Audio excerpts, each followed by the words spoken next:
அஸ்ஸலாமு அலைக்கும் வரஹ்மத்துல்லாஹி வபரகாத்துஹு. இன்றைக்கி பிறை துல்காதா 20. இன்றைக்கி இஸ்லாமிய வரலாறில் தாரிக் பின் ஜியாது ரஹ்மத்துல்லாஹ் அவர்களை பற்றி பார்க்க போகிறோம். இவங்க ஸ்பெயின் வாழ் மக்களை அடிமைத்தனத்திலேருந்து விடுவித்த மாபெரும் வீரராக இருந்திருக்காங்க. அதே மாதிரி அந்நாட்டு அரசன் ஸ்பெயின் நாட்டு அரசன் மக்களை ரொம்பவே கொடுமைப்படுத்திக்கிட்டு இருந்தான். அது சகிக்க முடியாத குடிமக்கள் மூசா இப்னு நசீரிடம் முறையிடுறாங்க. அவங்களுக்கு உதவுமாறு முறையிடுறாங்க. அதனால் அவர் ஹிஜ்ரி 91ஆம் ஆண்டு 7000 பேர் கொண்ட படையுடன் தாரிக் பின் ஜியாத் அவங்கள ஸ்பெயினுக்கு அனுப்பி வைக்கிறாங்க. இவங்க அல் ஐசாயர் போன்ற பகுதியை வெற்றி கொண்டு ஸ்பெயினின் அரசர் ரஜிக்கின் எல்லைக்குள் புகுந்தாங்க. அந்த அரசன் படை அந்த ஸ்பெயின் நாட்டு அரசன் இருக்காங்கல்ல, அவங்களுடைய அரசனுடைய படை 1,00,000 வீரர்கள் இருந்திருக்காங்க. அப்போ தாரிக் பின் ஜியாதின் உதவிக்காக மேலும் ஒரு 5000 போர் வீரர்களை மூசா பின் நசீர் அனுப்பி வைக்கிறாங்க. ஆக மொத்தத்தில் 12,000 போர் படையுடன் 1,00,000 பேர் கொண்ட எதிரி படையை எதிர்த்து போராடுறாங்க. முடிவில் அல்லாஹாலா மாபெரும் வெற்றியை கொடுத்துட்றான். ஐரோப்பா கண்டத்திலும் இஸ்லாமிய கொடி பறக்க தொடங்குது.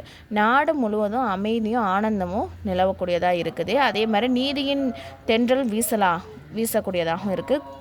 கொடுமைகளுக்கு முற்றுப்புள்ளி வைக்கப்பட்டது.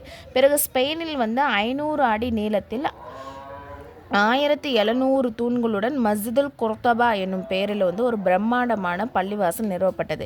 இதன் கட்டுமான பணியில் 300 பேர் பங்கேற்றாங்க அப்படின்னு சொல்லப்படுது. அடுத்தது அன்னலாரின் அற்புதம். மூப்பு நீர் மதுரமானது. ஹமாம் இப்னு நஃபில் ரலியல்லாஹு சொல்கிறாங்க, நான் நபிகளாரின் சமூகத்திற்கு போயிருந்தேன். யார சொல்லலாம், நாங்கள் ஒரு கிணறு தோண்டினோம். அதில் தண்ணீர் ரொம்பவே உப்பாக இருக்குது அப்படின்னு சொல்லிட்டு முறையிடுறாங்க. அப்போது ரசூலுல்லாஹ் சொல்கிறாங்க,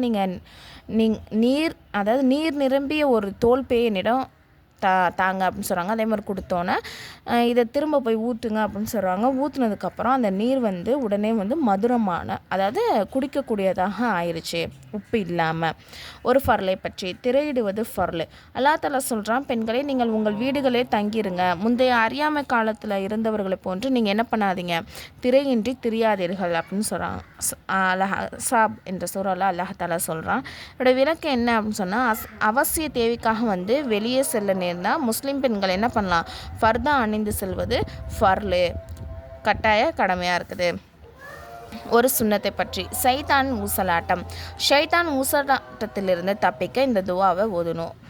ரப்பி அஊது பிக்க மின் ஹமஸாத்தி ஷயாத்தீனி வ அஊது பிக்க ரப்பி ஐ யஹ்லுரூன். இதோட பொருள் என்னென்னா, ரட்சகனே, ஷைத்தான்கள் ஊசலாட்டங்களிலிருந்து நான் உன்னிடம் பாதுகாவல் தேடுகிறேன். இன்னும் அவை என்னை நெருங்குவதிலிருந்தும் உன்னிடம் பாதுகாவல் தேடுகிறேன். ஒரு முக்கிய அமலுடைய சிறப்பு. மஸ்ஜிது குபாவில் தொழுவதன் சிறப்பு.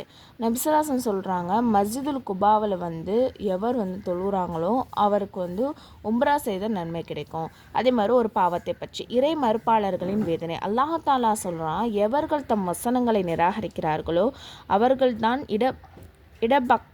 இடப்பக்கத்துடையவர்கள். அவர்கள் மீது எல்லா பக்கமும் மூடப்பட்ட நெருப்பு இருக்கிறது. உலகத்தை பற்றி உலகின் மாயை. குர்ஆனில் அல்லாஹ் தஆலா சொல்கிறான், மனிதா, கொடையாளனாக உன் இறைவனுக்கு மாறு செய்யும்படி உன்னை மயக்கியது எது? அவன்தான் உன்னை படைத்து ஒழுங்குபடுத்தி உன்னை செம்மையாக்கினான். இவ்வாறிருந்தும் நீ மெய்மறந்து வாழ்கிறாய்.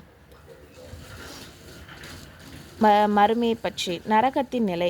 மறுமை நாளில் 70,000 கடிவாளங்களுடன் நரகம் கொண்டு வரப்படும். அதன் ஒவ்வொரு கடிவாளத்தையும் 70,000 மாணவர்கள் பிடித்து கொண்டிருப்பார்கள் என நபிசாசம் சொல்லியிருக்காங்க. நபி வழி மருத்துவம். எல்லா நோய்க்கும் மருந்து. ஹலாலான வருவாயில் தேன் வாங்கி மழை நீரில் கலந்து கொடுப்பது எல்லா நோய்க்கும் நிவாரணமாகும். அன்னலாரின் அறிவுரை. நபிசாசம் சொன்னாங்க, அல்லாஹுக்கு மாறு செய்வதில் எவரையும் பின்பற்றாதீர். பின்பற்றுதல் என்பது நல்ல விஷயங்களுக்கு மட்டுமே.